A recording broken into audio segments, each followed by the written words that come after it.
Additional I G captain retire Zafar Iqbal کا مظفر گڑھ میں دورہ، شہید اے ایس آئی ملازم حسین کے گھر آمد، فاتحہ خوانی کی، بعد ازاں D P O office Muzaffar گڑھ میں بہترین کارکردگی دکھانے والے افسران میں تعریفی اسناد اور انعامات تقسیم کیے۔ مزید تفصیلات جانتے ہیں مظفر گڑھ سے چودھری تحسین کی اس رپورٹ میں۔ Additional I G south Punjab captain retired Zafar Iqbal کا مظفر گڑھ کا دورہ، شہید اے ایس آئی ملازم حسین کے گھر کا وزٹ کیا، فاتحہ خوانی کی۔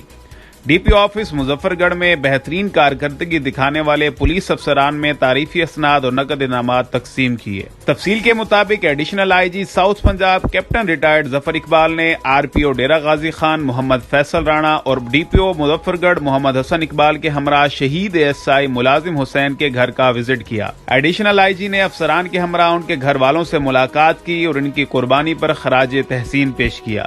ایڈیشنل آئی جی کا کہنا تھا کہ شہید کی کمی کو کسی صورت پورا نہیں کیا جا سکتا، تاہم ان کی اولاد اور فیملی 1 کروڑ روپے شہید پیکیج اور گھر کے لیے خطی رقم کے علاوہ شہید کی تنخواہ 60 سال عمر پوری ہونے تک ان کی بیوہ کو دی جائے گی۔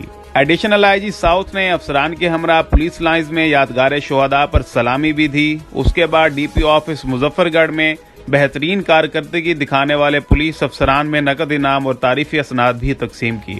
ایڈیشنل آئی جی نے R P O Dera Ghazi Khan Muhammad Faisal Rana اور ڈی پی او مظفر گڑھ محمد حسن اقبال کے ہمراہ میٹنگ کی، جہاں ڈی پی او نے انہیں ایڈمنسٹریٹو بریفنگ دی۔ ایڈیشنل آئی جی کا کہنا تھا کہ کھلی کچہریوں کا سلسلہ جاری رکھا جائے، شہریوں کو ان کی دہلیز پر انصاف کی فراہمی یقینی بنائی جائے۔ ٹریفک کی مظفر گڑھ میں اہم ذمہ داری ہے، اس سلسلے میں نظام میں مزید بہتری لائی جائے۔